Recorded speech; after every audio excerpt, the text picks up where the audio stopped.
जी की बेल के दौरान माननीय न्यायाधीश जी ने जब जब ईडी से मनी ट्रेल के बारे में पूछा, बार बार पूछा, पैसा कहां आया, मनीष सिसोदिया जी के पास पैसा कैसे आया, मनीष सिसोदिया जी के यहाँ क्या मिला, मनी ट्रेल का क्या एविडेंस है। जो गवाही तुम दिखा रहे हो वो तो आरोपियों की गवाही है, वो 2 मिनट भी ट्रायल में नहीं टिकेगी। आने वाले समय में बीजेपी का काल तो आम आदमी पार्टी बनेगी। आने वाले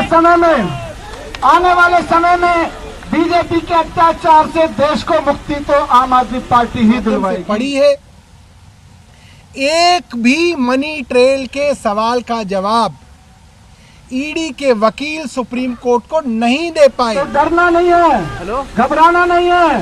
पिछली बार भी मैं कह के गया था, मैं जेल चला जाऊं तो अफसोस मत करना, गर्व करना इस बात पे।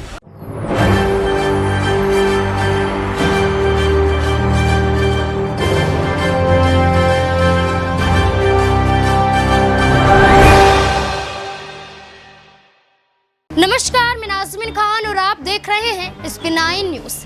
क्या मनीष सिसोदिया पर जो फैसला सुनाया गया है वो सही नहीं है? क्या मनीष सिसोदिया पर मनी लॉन्ड्रिंग के तहत रिश्वत लेने के जो आरोप लगाए गए हैं वो गलत है? दरअसल आपको ये बता दें कि ये सवाल जहन में इसलिए उठ रहे हैं क्योंकि आम आदमी पार्टी की विधायक दल की बैठक की जाती है।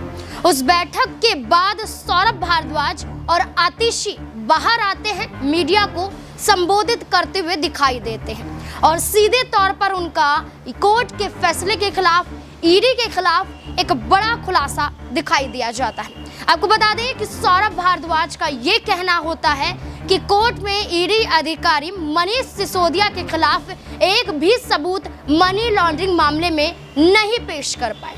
उसके बावजूद भी मनीष सिसोदिया को 3 महीने की सजा और सुना दी जाती है।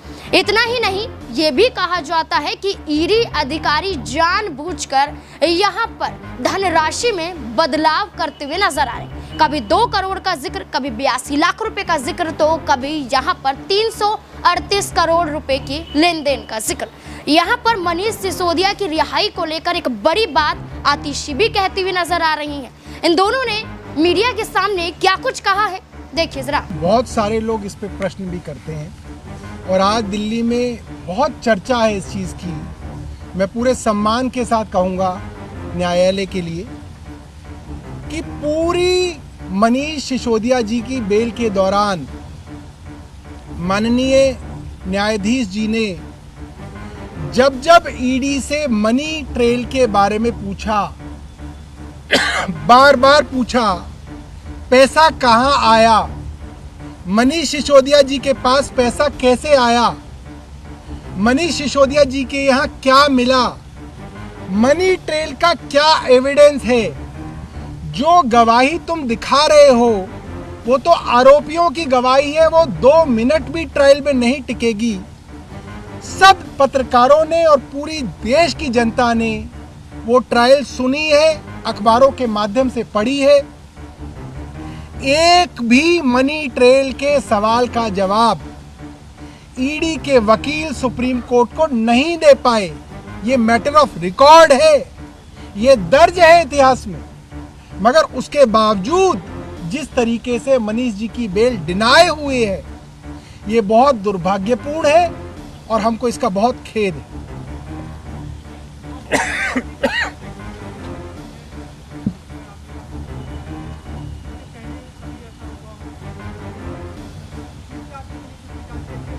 देखिए, इससे पहले जो उदाहरण है वो कन्विक्शन के बाद, किसी के ऊपर आरोप साबित होने के बाद, सजा के बाद किसी मुख्यमंत्री के जेल के जो है उदाहरण है। किसी मुख्यमंत्री को अंडर ट्रायल इस तरीके से भेजने के उदाहरण भी कम है और मुझे नहीं लगता कि संविधान के अंदर इसकी कोई दिक्कत है।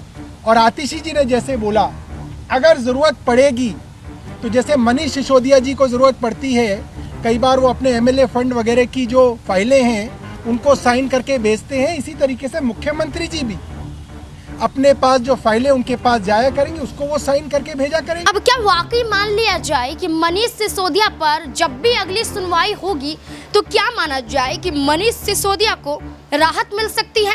क्योंकि सुप्रीम कोर्ट की तरफ से ईडी अधिकारियों को साफ तौर पर फटकार लगी है और ये कहा गया है कि इन 3 महीने के अंतराल में अगर ईडी अधिकारी अपनी इस पूछताछ में अपनी इस छानबीन में कोई भी कोताही बरतते हैं, कोई भी लापरवाही बरतते हैं या यहाँ पर ये दिखाने की कोशिश करते हैं कि सबूत नहीं है, कोई बात नहीं, अनिश्चित काल के लिए जेल में डालकर रखें, तो लंबे समय तक यहाँ पर किसी को जेल में नहीं डाला जा सकता है। इसी को लेकर मनीष सिसोदिया अपनी गिरफ्तारी को लेकर उस वक्त क्या कुछ कहते हुए नजर आ रहे थे, देखिए जरा। जीवन में ईमानदारी से काम किया है, मेहनत से काम किया है और इस ईमानदारी और मेहनत की बदौलत आप सबने प्यार सम्मान देके मुझे यहां तक पहुंचाया है।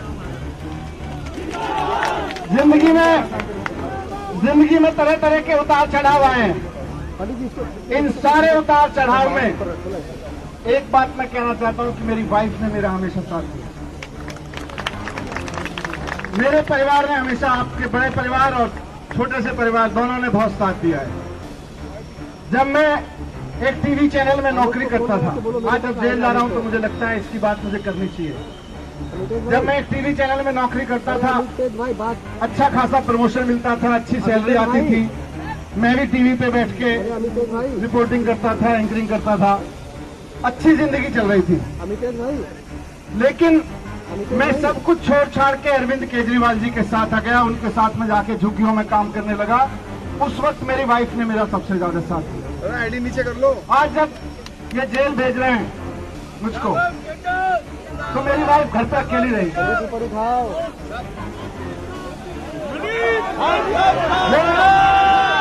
मैं इसलिए कह रहा हूँ,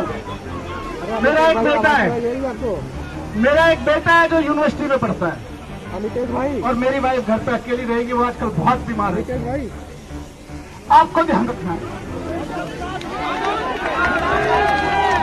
आपको ध्यान रखना है उसका। वो अकेली पढ़नी चाहिए। दूसरी चीज मैं आपसे कहना चाहता हूं, दिल्ली आज टीवी भी चला रहे हैं इसको, आपको और सबको, दिल्ली के बच्चों को मैं कहना चाहता हूं दूसरी चीज। अरे आईडी हटा भाई। स्कूलों में पढ़ रहे बच्चों से मुझको बहुत प्यार। मैं बच्चों से कहना चाहता हूं कि ये मत समझना कि आपके शिक्षा मंत्री मनीष सिसोदिया, आपके मनीष चाचा अगर जेल चले गए तो बस छुट्टी हो गई। अभी छुट्टी नहीं होने वाली है। मैं बच्चों से कहना चाहता हूं उतनी मेहनत करना जितनी मैं करने की अपेक्षा रखता हूं और जितनी जरूरत। अब यहाँ पर सौरभ भारद्वाज, आतिशी और मनीष सिसोदिया को आपने सुना। उसके बाद जिस तरीके से सौरभ भारद्वाज ने खुलासा किया है, ईडी अधिकारियों के खिलाफ भांडाफोड़ किया है, क्या इन तमाम सबूतों के आधार पर, इन बयानों के आधार पर क्या मान लिया जाए कि मनीष सिसोदिया निर्दोष है? क्या मान लिया जाए कि अब मनीष सिसोदिया फिर से याचिका दाखिल करेंगे और चुनौती ईडी अधिकारियों को देते हुए नजर आएंगे? और क्या कहा जा सकता है कि मनीष सिसोदिया को अब राहत मिलती हुई नजर आएगी कि नहीं? क्या है आपकी राय? कमेंट सेक्शन में जरूर बताएं। धन्यवाद।